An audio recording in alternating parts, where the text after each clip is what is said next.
এখন বাজে সকাল ওই ৮টা। মেয়ে চলে গেল আঁকার ক্লাস। আজকে হলো রবিবার, তো মেয়ে সকাল সকাল চলে গেল আঁকার ক্লাস। এদিকে আমাদের সকালের সব বাসি কাজ হয়ে গেছে। গুড মর্নিং বন্ধুরা, কেমন আছো তোমরা সবাই? আশা করছি তোমরা সবাই খুব ভালো আছো। আমিও বেশ ভালোই আছি। আমার নতুন একটি ব্লগে তোমাদের অনেক স্বাগত, অনেক ভালোবাসা জানাই। আজকে হলো রোববার, এখন বেজে গেছে ওই ৮টা মতন। মেয়ে চলে গেল আঁকার ক্লাস। তো সকালের সমস্ত কাজ বাসি কাজ ছাড়ার পর চলে এসেছি কালকের এই ভিজে জামা কাপড়গুলো ঘরে ছিল সেগুলোই মেলতে। তো ভালোই রোদ উঠেছে, মেঘলা ওয়েদার আর নেই, ভালোই পরিষ্কার আছে। তো ভিজে জামা কাপড়গুলো যেগুলো আছে সব মেলে দিচ্ছি। তো মেয়ে তো বাড়ি চলে আসবে ওই 9টা সাড়ে 9টা নাগাদ।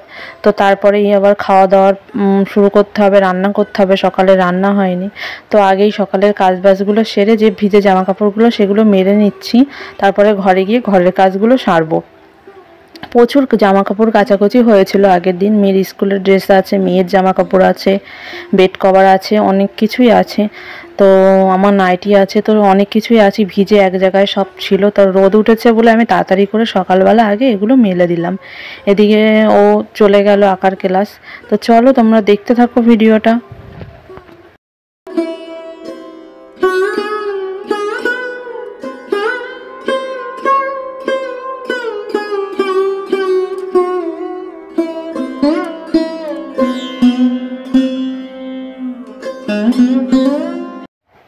ঘরে চলে আসলাম জামা কাপড়গুলো মেলে। ঘরের কিছু অনেকটাই কাজ বাকি আছে, দেখতেই পাচ্ছ তোমরা বন্ধুরা যে ঘরের সব এলোমেলো বাসি বিছানাটাও এখনও তোলা হয়নি, এগুলো তুলে নেব। আজকে হলো রোববার, রোববার মানে সারাদিন প্রচুর ব্যস্ত।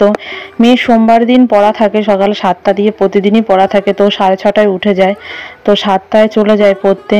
আর তারপরে এসে 9:30টার মধ্যে খাওয়া দাওয়া করে 10:30টার মধ্যে এসে গুছিয়ে স্কুলে চলে যায়।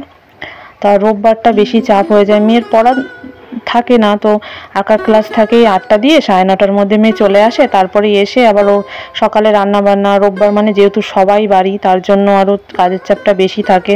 বাবার স্কুল ভাড়াটা যেটা নিয়ে যায় সেটা আর রোববার থাকে না বাড়ি, ভাইয়ের অফিস থাকে না রোববার বাড়ি, তো সবাই বাড়িই থাকা হয়। সেই দিন রান্নার চাপটাও বেশি থাকে। এখনও রান্নাবান্না কিছু শুরু হয়নি, তো বিছানা গুছিয়ে একটু চা ভাবছি করে নিয়ে খেয়ে তারপর রান্নাবান্নাগুলো শুরু করব। আর মেয়েরও আবার নাচের ক্লাস আছে রোববার 3:30 দিয়ে নাচের ক্লাস, মানে দুপুরবেলা খাওয়া দাওয়ার পর একটু রেস্ট পাওয়ার কোনো সুযোগ পাই না রোববার আসলে। এই খাওয়া দাওয়া করে উঠতে উঠতেই মেয়ের নাচের ক্লাসের জন্য আমাকে রেডি হতে হয়। তার জন্য ওই তাড়াতাড়ি চেষ্টা করি রোববার দিন রান্নাবান্নাটা সারার, যাতে একটু রেস্ট পাই। বসি, ঘুমানো তো আর হয় না, মেয়েও ঘুমাতে পারে না রোববারটা, একটু রেস্ট পাওয়া বসে। আর এদিকে দেখো মা কালকে রাত্রেই পেঁপেগুলো কেটে রেখে দিয়েছে, আর এখন আমি একটু আলু কেটে নিয়েছি আর কাঁচা লঙ্কা দিয়েছি কয়েকটা। আর এদিকে একটু চাও করে নিয়েছি, যে একটু চা বিস্কুট খাই আর সাথে রান্নাটাও বসিয়ে দিই। পেঁপেগুলো হচ্ছে আমাদের গাছের, ওই দোকানের সামনে গাছ হয়েছে একটা, ওই গাছ থেকে মা পেড়ে রেখেছিল। তো কালকে রাত্রেবেলায় মা কেটে গুছিয়ে রেখে দিয়েছে, যাতে সকালবেলা রান্নাটা তাড়াতাড়ি করে নেওয়া যায়। এদিকে মা এই পেঁপেগুলো যখন কেটে নিয়েছে, আমি আলুগুলো কেটে লঙ্কাগুলো চিড়ে রান্নাটা আবার বসিয়ে দেবো, পেঁপের তরকারি করব।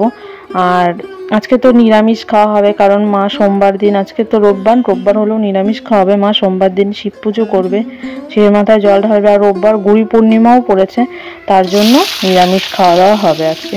তো এই নিরামিষভাবেই 5 ফোড়ন দিয়েছি আর শুকনো লঙ্কা ফোড়ন দিয়ে পেঁপেগুলো বসিয়ে দিয়েছি। আর দেবো একটু নুন হলুদ এই মশলা আর একটু সামান্য জিরে গুঁড়ো দিয়ে তরকারিটা করব। আর কোনো কিছু গুঁড়ো মশলা আসলে কিছু দেবো না। পেঁপের তরকারি করবো, আর ওদিকে মা আটাটা মাখছে আর করব রুটি। তো চলো তোমরা দেখো ভিডিওটা। আর এই পেঁপের তরকারি তো মেয়ে তো একদমই খেতে চায় না, বাড়ির অর্ধেক লোকই ভালোবাসে না। আবার রুটি দিয়ে করলে সবাই একটু একটু খাবে, তবু ভাত দিয়ে তো কেউ খাবেই না, এই রুটির জন্যই করা। আর পেঁপে ভাজা যদি তরকারির বদলে যদি ভাজা হতো লাল লাল করে পেঁয়াজ দিয়ে, তাহলে সবাই ভালোবেসে ভাত দিয়ে খেত। কিন্তু রুটির তরকারি করলে কেউ ভাত দিয়ে খাবে না, ওই রুটির সাথেই খাবে, তাও অল্প, বেশি না। তরকারিটা অনেকটা হয়ে এসছে, অল্পই জল দিয়েছিলাম। পেঁপেগুলো আজকে অতটাও ভালো না, সিদ্ধ হচ্ছিল না, তো অনেকক্ষণ ধরে রান্নাটা করতে হয়েছে। হয়ে গেছে তরকারিটা, নামিয়ে নিচ্ছি।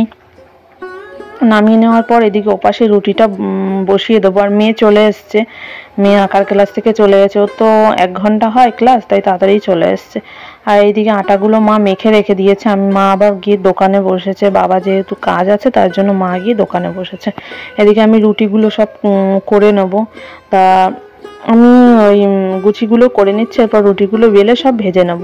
তো মেয়েকে একটু জোর করেই রুটি খাওয়াতে হবে। মেয়ে অনেক সময় রুটি খেতে ভালোবাসে, আবার অনেক সময় দাঁতে ব্যথা করে, রুটি খাবো না রুটি খাবো না। তখন মেয়ে চলে এসছে, জামা খুলছে। তো রুটিগুলো আমি একবারই সব কটা ভাজার চেষ্টা করি, মানে একবারে সব বেলে বেলে দেবো, মানে দুবারে সব রুটি ভাজা হয়ে যাবে। ওই ছাঁকনিতে করে উল্টে পাল্টে ভেজে দেবো। তার উপর একবারে কয়েকটা ভেজে নেব, অল্প করে ভেজে নেব, বেশি ভাজবো না। আবার তারপর ছাঁকনিতে করে রুটিগুলো ভেজে নেব, তাড়াতাড়ি হয় আর ভালো হয়। তো চলো তোমরা দেখো ভিডিওটা।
রুটি ভাজার পর এই যে জায়গাটা অনেকটা অপরিষ্কার হয়ে যায়, রুটির গুঁড়ো পরে, আটার গুঁড়ো পরে, দেখতেই পাচ্ছ গ্যাসটা কিরকম নোংরা হয়ে গেছে, ওগুলো পরিষ্কার করতে হবে। এদিকে রান্নার যে বাসনগুলো ছিল, কড়া বাসন যে কটা হয়েছে সব কটা মেজে রেখে দিয়েছে, আবার দুপুরের জন্য রেডি করে রাখলাম, দুপুরে রান্না বসাতে হবে। এদিকে মা বাবার ভাতটা বেড়ে রেখে গেছে, আর সব কিছু এক জায়গায় রেখে দিয়েছে যাতে বাবা এসে তাড়াতাড়ি খেয়ে নেয়। এদিকে মেয়ে আঁকার ক্লাস থেকে এসে ওর খেলনা যা ছিল বাস্কেটে সব নিয়ে সারা বারান্দায় ছড়িয়ে বসে পড়েছে। গোছাতে তো হবে, আমাকেই দেখতে পাবে। তোমরা ভয়েস টাইমে পরে দিচ্ছি তাই বলে দিলাম তোমাদের। তো এইদিকে আমি রুটি, মেয়েকে এতক্ষণ ধরে রুটি খাওয়ালাম, অনেকক্ষণ পরে তোমাদের সামনে ক্যামেরাটা অন করলাম। এদিকে দেখো ভাত বসিয়ে দিয়েছে, অর্ধেক প্রায় হয়ে আসছে। মেয়েকে 1-2 ঘন্টা ধরে রুটি আমার খাওয়াতে হয়েছে, দাঁতে ব্যথা করছে, এরকম করতে করতে আর খাচ্ছিল না, তবু জোর করে খাইয়ে দিয়েছে। ওদিকে ভাইয়ের রুটিটা বের করে রেখেছিলাম, ও নিয়ে নিল আর আমিও খেয়ে নিয়েছি। খেয়ে নিয়ে দেখতেই পাচ্ছ সেই খেলনাগুলো আমাকেই গোছাতে হলো, চলে গেছে দোকানে ঠাম্মির কাছে। আমার এখন এগুলো গুছিয়ে ঘরটার ঝাড় দিয়ে ঘরটা মুছে ফেলবো। তো ওই প্রচুর খেলনা সব ঢেলে, খেলবে না তো কিছুই, সব ঢেলে সারা বারান্দা ছড়িয়ে রাখবে, তারপরে ছড়িয়ে রাখবে আর গোছাবে না, গোছাতে হবে আমাকে। এটাই করে সব সময়। আর তার জন্য আমি আর ওকে কোনো খেলনা বের করতে দিই না, যে গোছাতে তো হবে আমাকেই, তার জন্য ওকে কিছু আমি বের করতে দিই না। যেটা আছে সামনে অল্প খেলনা সেটা দিয়েই খেলার কথা বলি। তো এই চলে গেল রোববার, তো ঘরের মধ্যে থাকবে না, বাইরে ঘুরে বেড়াবে, রাস্তায় হাঁটবে, এই পাশের বাড়ি যাবে, এটাই করে। তো চলো এবার ঘরটার ঝাড় দিয়ে নিই। ঘর কিন্তু সকালে 2-3 বার করে ঝাড় দেওয়া হয়ে যায় প্রায়, এই একটু নোংরা হয়েছে তার জন্য এইটুকু ঝাড় দিয়ে ঘরটা মুছে নেব। তো চলো তোমরা ভিডিওটা দেখো।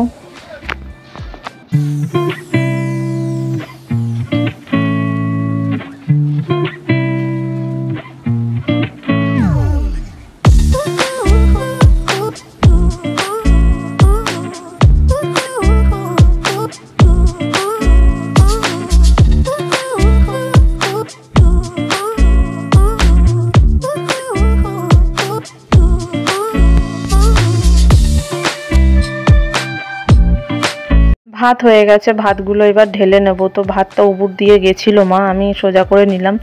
তো ভাতগুলো এবার ঢেলে না রাখলে না, আমাদের একটা অভ্যাস হয়ে গেছে, ঢেলে না রাখলে ভাতগুলো নরম হয়ে যাওয়ার সম্ভাবনা থাকে, আর রাত অবধি থাকে না। আমাদের এই ভাত রাত অবধিও থেকে যায়, তার জন্য ঢেলে রাখি গাবলায় আলাদা করে, যাতে রাত্রিবেলা ভালো থাকে। হাঁড়ির ভাতটা আগে খাওয়া হয়ে যায়, গাবলার ভাতটা পরে খাওয়া হয়। ওখানে রেখে দিয়েছি ভাতগুলো, গাবলায় ঝুড়ি দিয়ে ঢেকে, আর হাঁড়িটাই নিচে এখানে রেখে দিলাম। রেখে দিয়ে এবার এই জায়গাটা একটু পরিষ্কার করে নেবো। গ্যাসের ওভেনের এই সামনেটা সানসেটটা প্রচুর নোংরা হয়েছিল, বাসনগুলো বাইরে বের করে আবার মেজে নেবো। আবার খাওয়া দাওয়ার পর বেশ অনেকটা বাসন হয়েছে। প্রথমে যে বাসনগুলো মাজলাম দেখলে, এনে গুছিয়ে রাখলাম, ওগুলো রান্নার বাসন ছিল। এবার সকালে সবাই খেয়েছে, সেই বাসনগুলো আবার অনেকটা বাসন হয়ে আছে, সেগুলো গুছিয়ে মেজে নেব। আর সামনে গ্যাস ওভেন সামনেটাও একটু মুছে নেব, মুছে আবার দুপুরে রান্নার জন্য রেডি করে রাখবো। নোংরা জায়গায় একদমই ভালো লাগে না কিছু করতে, পরিষ্কার পরিচ্ছন্ন থাকবে তবেই ভালো লাগে। তো চলো কাজগুলো করে নিই, তোমরা ভিডিওটা দেখো।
ঘরের প্রায় সমস্ত কাজ হয়ে গেছে, সব কাজই করে নিয়েছি প্রায় তাড়াহুড়ো করে, তো রান্না বসাতে হবে আমার, এদিকে দেরি হয়ে গেছে। মেয়েকে ডেকে মেয়ের লেবুর রসটা করে দিচ্ছি, ওকে আবার লেবু কেটে দিলেও খায় না, খুব ঝামেলা করে, লেবু খেতে কষ্ট হয়, দাঁত দিয়ে খেতে কষ্ট হয়, রস করে দিতে হবে তবেই ও খাবে ভালোভাবে। তো এদিকেও স্নান করবে, 12:30 বেজে গেছে, আমি তাড়াহুড়ো করে লেবুগুলো কেটে দিচ্ছি যাতে খেয়ে একবার স্নান করতে ঢুকতে পারে। স্নান করার পর তো আর খাবে না, স্নান করার আগেই খেতে হয় লেবুর রসটা। তাড়াতাড়ি খেয়ে স্নান করে নেবে, তারপর আমিও স্নান করে নেব, স্নান টান করে তারপরে রান্না বসাবো। স্নান করে চলে এসেছি, আর মেয়েরও স্নান হয়ে গেছে, ওকে মুছিয়ে জামা ঠামা পরিয়ে দিয়েছি, তারপর আমিও গিয়ে স্নান করে এদিকে বাসনগুলো এখন ধোয়া বাসনগুলো এখন গুছিয়ে রাখছি। আর মা এনে দিল ডাল, মটর ডাল এনে দিল, মা বললো মটর ডাল করতে আর পটল ভাজা করতে, বেশি কিছু করতে হবে না। আর ওদিকে পেঁপের তরকারি আছে সকালে, ওটা দিয়ে দুপুরে সবার খাওয়া হয়ে যাবে। নিরামিষের দিন একটু সমস্যা হয়, এটা ওটা কেউ খেতে চায় না, তার জন্য এই পটলগুলো কেটে নিচ্ছি, ভাজা করবো, আর ওদিকে প্রেসারে ডালগুলো সিদ্ধ বসিয়ে দেবো। এটাই আরও এখন বেজে গেছে ওই 1:30 মতন, এদিকে 3টের মধ্যে আমার গুছিয়ে রেডি হতে হবে, 3:30 মেয়ের ক্লাস। তাড়াহুড়ো করেই রান্নাবান্নাগুলো শুরু করে দিয়েছি, যতটা কম রান্না করা যায়, বেশি রান্না করাও যাবে না, দেরি হয়ে যাবে, মেয়েকেও ভাত দিতে হবে, ও খেতে তো অনেকটা টাইম লাগে, ও 1 ঘন্টা মতন খেতে সময় লাগে, তো তার জন্য তাড়াহুড়ো করে রান্নাগুলো করে নিচ্ছি। 2টো রান্নাই করব, ডাল আর পটল ভাজা।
ডালটা ফুটে গেছে, এদিকে ভালো করে সম্বার দিয়ে নিয়েছি, এখানে জিরে, আদা, শুকনো লঙ্কা, তেজপাতা, এই 3টে জিনিস সম্বার দিয়েছি।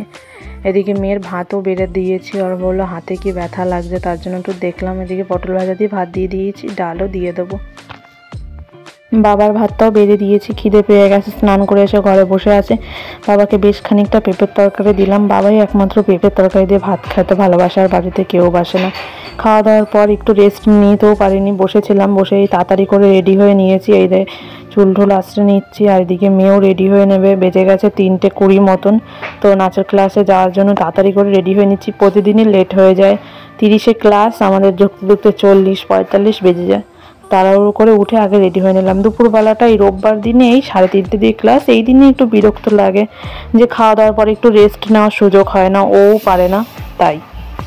চলো তাহলে রেডি হয়ে নিই, ও রেডি হয়ে নিচ্ছে, আমরা নাচের ক্লাসে বেরিয়ে পড়ি।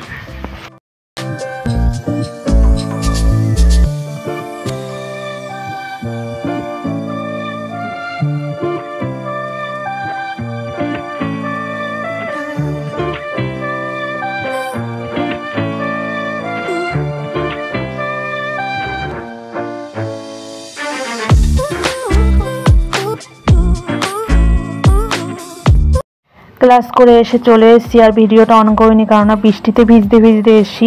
আর আমার বাড়ি এসে প্রচণ্ড মাথায় যন্ত্রণা ধরেছে, কেন জানে 2 দিন ধরে প্রচণ্ড মাথায় যন্ত্রণা করছে, কমছেই না। এদিকে দেখো প্রচুর জামা কাপড় আছে, এগুলো বসে বসে ভাঁজ করলাম। আর মেয়ে একটাই বার্গার এনেছে, খাওয়াটা অর্ধেকই তোমাদের দেখালাম, পুরোটা দেখাতে পারলাম না, দেখানোর আগেই খেয়ে নিয়েছে। এদিকে এই যে এটা প্যাকেটের মধ্যে ঢোকানো হয়নি ব্লেজারটা, এটাও ঢোকাবো। আগের দিন ধুয়ে দিয়েছিলাম, এর প্যাকেটটা ধুলো পড়েছিল তাই, তো সেটাও ঢুকিয়ে জামা কাপড়গুলো ঠিকঠাক করে রাখছি। আর আগেই করে নিয়েছি একটু আদা দিয়ে চা, যেহেতু প্রচণ্ড মাথায় যন্ত্রণা করছে, এতক্ষণ ভিডিও এডিট করছিলাম, তিনজনই ভিজতে ভিজতে বাড়ি এসেছি, তার জন্য মাথাটা মনে হয় বেশি যন্ত্রণা ধরেছে। তো একটুখানি এতক্ষণ পর, এখন বাজে ওই রাত 8টা সাড়ে 8টা, একটু চা করে নিচ্ছি আর চা খাবো। চা খাওয়ার পর একটু মানে রেস্ট পাবো, চা না খেলে আর রেস্ট পাচ্ছি না। এদিকে মাথাটা এত পরিমাণে ধরেছে, ওষুধও খাচ্ছি না, প্রতিদিন প্রায় ওষুধ খাওয়া হয়ে যায় মাথায় যন্ত্রণা, তার জন্য আজকে আর খাইনি ওষুধ। এদিকে ভাই একটু নিরামিষ চপ এনেছে, নিরামিষের দোকান থেকে এনেছে, যাতে আজকে নিরামিষ খাওয়া দাওয়া হয়েছে, তার জন্য নিরামিষ চপ এনেছে। ওখানে এনেছিল কাটলেট আর আলুর চপ। আর এই চানাচুরগুলো এনেছে, এগুলো সব কোটোয় ঢেলে রাখলাম, আর নিমকিটাও কোটোয় ঢেলে রাখলাম। প্যাকেটে রাখলে আবার ইঁদুরের সমস্যা আছে, তো সব নষ্ট করে দেবে। তাহলে চলো চাটা নিয়ে যাই। মেয়েরও চপটা নিচ্ছে, আমি একা খাবো না, মেয়ের জন্য নিয়ে নিচ্ছে আর আমি চাটা নিয়ে নিচ্ছি। ঘরে গিয়ে চাটা খেয়ে নিই। তো চাটা খেয়ে নিচ্ছে, আর মেয়ে রয়েছে ওই ঘরে পুতুল নিয়ে একটু খেলা করছে। রবিবার যেহেতু হোমওয়ার্ক করার নেই, কালকেই সব হোমওয়ার্ক করে নিয়েছে, আজকে একটু রাত্রিবেলা রেস্ট নেবে। আর আমার শরীরটা এত পরিমাণে খারাপ করে দেবে এরপরে যে আমি মাথা তুলে বসতে পারবো না, শুয়ে পড়েছিলাম। তাহলে ভিডিওটা আজকে এখানেই শেষ করে দিচ্ছি, আর বাড়াচ্ছি না। কালকে দেখা হবে নতুন একটা ব্লগ ভিডিও নিয়ে। তোমরা সবাই খুব ভালো থেকো, সুস্থ থেকো, আর আমার পাশে থেকো। আর নতুন হলে আমার চ্যানেলটি সাবস্ক্রাইব করে আমার পাশে থেকো। আর ভিডিওটা ভালো লাগলে একটা লাইক করে দিও, ছোট্ট একটা কমেন্ট করে দিও। Tata, good night.